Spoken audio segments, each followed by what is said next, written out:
13 જાતના કેન્સરની સામે પ્રોટેક્શન, કોઈ પણ ખોટા ખર્ચા કે દવા લીધા સિવાય. જવાબ છે એક્સરસાઇઝ.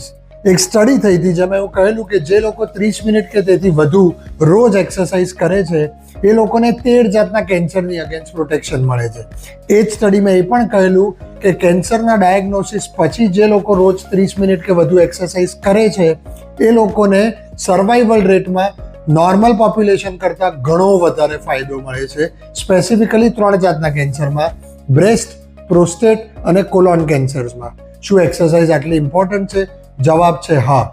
હું કેન્સરની કન્વેન્શનલ ટ્રીટમેન્ટ જેને કિમોથેરાપી, રેડિયેશન કે સર્જરી ને જરા પણ ડિસ્કાઉન્ટ નથી કરતો. એ અત્યંત જરૂરી છે, પરંતુ એની જ સાથે ટ્રીટમેન્ટના ભાગરૂપે એક્સરસાઇઝ હોવી જોઈએ.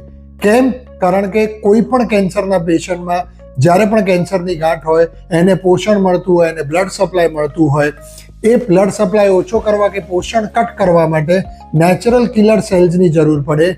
જે લોકો એક્સરસાઇઝ કરે છે એ લોકોમાં નેચરલ કિલર સેલ્સ વધારે હોય છે, જે કેન્સર સામે લડત આપવામાં અત્યંત મદદરૂપ થાય છે. સો મારું સ્ટ્રોંગ માનવું છે કે exercise is part of cancer treatment. And remember when I સે movement is medicine, a lifelong discipline. Take care guys. Jai Hind.